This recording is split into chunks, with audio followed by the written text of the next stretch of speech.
On est le 12 octobre, aujourd'hui le thème c'est oublier, et jusqu'à ce matin, juste avant de commencer le crayonné, j'avais pas spécialement d'idée. En gros, j'avais réfléchi au thème et à ce que ça pouvait évoquer. Moi, ça m'a fait penser à l'amnésie, donc le fait d'oublier une partie de sa vie ou sa vie entière. Je m'étais dit que je pouvais donc dessiner un personnage qui était amnésique, mais je savais pas trop comment le représenter, ou alors dessiner un personnage connu dans un jeu vidéo, dans un film qui est amnésique. Voilà, ça c'était ma seule idée jusqu'à ce matin, et finalement en réfléchissant, je me suis dit que je pouvais dessiner un personnage qui a été oublié par les autres. Donc c'est pas lui qui oublie sa vie, c'est les autres et le monde autour de lui qui l'a oublié. Et donc dans ce contexte, j'ai directement imaginé un personnage qui est dans une prison, disons qu'il s'est fait enfermer pour une raison X ou Y, et le reste du monde l'a oublié, ça fait des années et des années qu'il est là, potentiellement des centaines d'années. C'est un peu l'idée que j'ai à la base, donc un personnage, une créature ou un truc qui fait un peu peur, au fin fond d'une prison, dans l'obscurité, qui est enfermé donc avec des chaînes sur les mains, autour de son cou, et dans une pose un peu recroquevillée sur lui-même,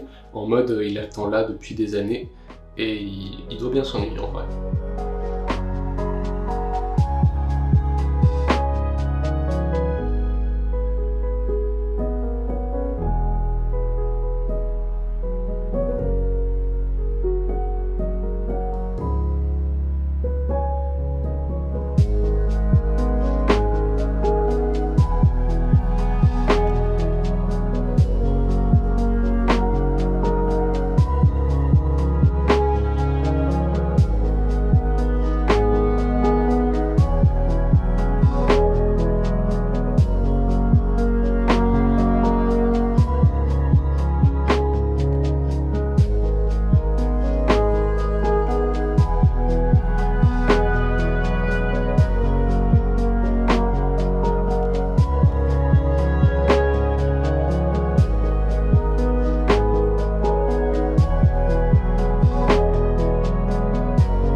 Je suis un peu en manque d'idées pour la tenue du personnage. Pour l'instant, je lui ai fait que des bandages sur l'entièreté de son corps. Ces bandages qui s'ouvrent au niveau de ses yeux, on voit des ronds qui frôlent la lumière probablement dans l'obscurité, et quelques cheveux qui dépassent au travers de ces bandages, parce que vu qu'il est là depuis longtemps, il peut pas se les couper, et du coup il continue à pousser.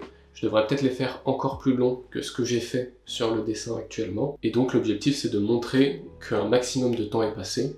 Donc il y aura ces bandages qui seront un peu déchirés, il y aura du sang, il y aura un peu de la terre sur lui. Du coup peut-être des champignons, peut-être qu'est-ce qu'il pourrait y avoir d'autre, des animaux ou des insectes qui sont montés sur lui, qui ont commencé à le grignoter. Peut-être de la mousse sur les chaînes. En gros, il faut que je trouve tout un tas de détails pour rajouter un peu plus d'intérêt à ce personnage. Je pense que je vais modifier tout ça en digital parce que j'ai besoin de modifier un peu sa pose. J'ai envie d'exagérer sa courbure, l'écartement de ses jambes et le fait que qu'il soit un peu désarticulé. Donc je vais modifier ça en digital et rajouter tous ces détails. A few moments later. Changement de programme, je t'ai dit tout à l'heure que j'allais rajouter des détails sur ce perso pour rajouter un petit peu d'intérêt sur sa silhouette, le rendre plus intéressant tout simplement comme personnage. Concrètement, je trouvais qu'il y avait une idée, mais qu'il n'y avait que ça. Genre il y avait juste une personne enfermée au fond d'un cachot, mais il n'y avait rien d'autre intéressant sur le dessin en tant que tel, et c'était assez vide. Sachant que le dessin d'hier, il était assez pourri, en tout cas que je l'aime pas et que ça m'a pas donné une bonne impression, ça m'a pas laissé un bon souvenir le dessin d'hier. J'avais pas envie de refaire la même chose, donc de refaire un dessin pas ouf, dans lequel je mets pas beaucoup d'énergie, pas beaucoup d'investissement, et qu'au final je n'aime pas beaucoup. Du coup je me suis motivé un petit peu à retrouver de nouvelles idées, et une idée que j'avais un petit peu dans un coin de la tête, mais que j'avais pas forcément exploré, c'était que ce personnage enfermé pourrait être un loup-garou,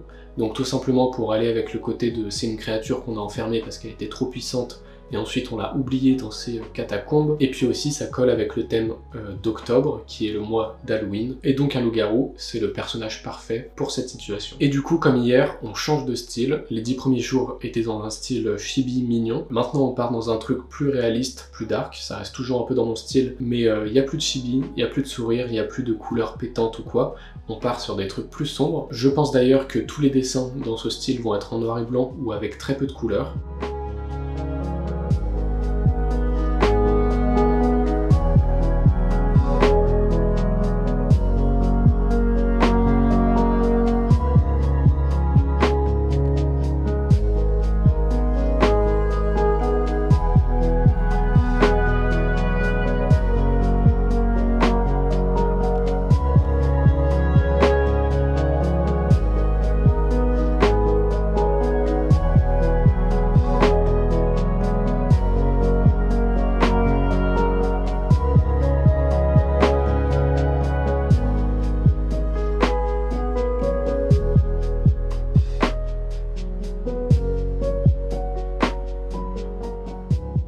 J'avais donc dans ma tête une petite image du style de loup-garou que je voulais, mais je suis quand même allé sur ArtStation pour trouver des petites références de loup-garou. Donc tout simplement voir comment d'autres personnes, d'autres artistes plus forts que moi ont dessiné des loups-garous pour leur voler leurs meilleures idées et leurs meilleures techniques. En gros, c'est l'idée de s'inspirer et de prendre de chaque artiste un truc qui serait intéressant et d'en faire un mix à ma manière. Ensuite, j'ai repris la pose de mon personnage et j'ai essayé de dessiner par-dessus ça le loup-garou, donc avec les changements anatomiques qui vont avec, le fait qu'il ait un plus long cou, qu'il ait un long museau, qu'il ait des plus grands bras et des pieds avec une articulation en plus. Enfin, c'est pas une articulation en plus, mais c'est juste la base du pied qui est plus grande et qui ressemble à un membre en plus, mais en fait non. Aussi au niveau des chaînes, je me suis dit que vu que c'est un loup-garou, il est assez puissant, donc il faudrait des chaînes bien plus épaisses, bien plus fortes et bien plus solides pour le contenir.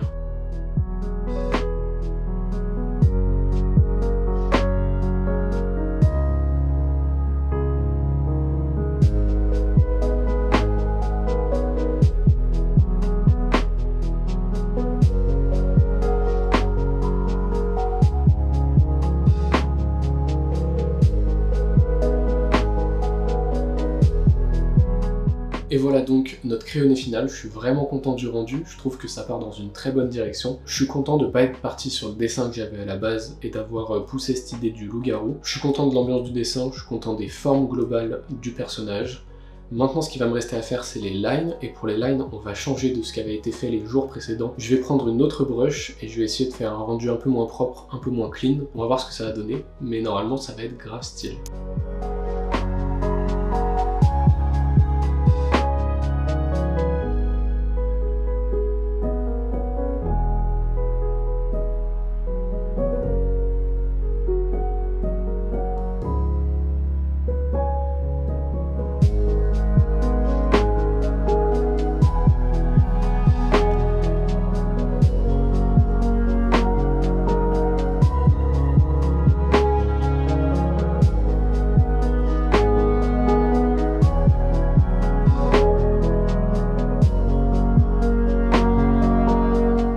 Les lines, ça a été un vrai plaisir à faire parce que ça revient un petit peu dans le style que j'avais l'habitude de faire avant, donc avec des traits un petit peu plus crayonnés et qui sont plus expressifs et plus décontractés à faire. Et puis surtout, ça colle vraiment avec ce dessin et ce personnage, donc je suis vraiment content du résultat. Pour ce qui est des couleurs, ensuite, je savais que je voulais quelque chose dans l'obscurité, donc dans l'idée qu'il est oublié au fond d'une cave ou d'une prison, il va pas être baigné dans la lumière, mais en même temps il fallait trouver un compromis parce que je peux pas utiliser 25 000 couleurs et travailler vraiment la lumière de ce dessin. Donc ce que j'ai fait, c'est de mettre tout le décor dans l'obscurité. Je voulais pas que ça soit non plus du noir total parce que j'ai envie qu'on voie un petit peu les lignes, parce que j'ai kiffé les faire et je kiffe les voir, donc j'ai envie qu'elles soient un petit peu visibles quand même. Et ensuite le perso est majoritairement dans l'ombre, donc en gris, et avec une light qui vient du dessus, qui vient détourer un petit peu la forme sur ce fond noir du coup. Ça aurait très bien pu être une illustration que j'aurais pu pousser beaucoup plus loin, en faisant un décor, en travaillant les couleurs, etc.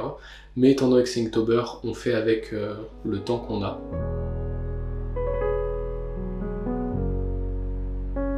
Voilà pour le dessin d'aujourd'hui, je suis très content du résultat, on est parti dans une nouvelle lancée. J'ai hâte de voir ce qu'on va faire dans les prochains jours. Et du coup, je te dis à demain pour le jour 13.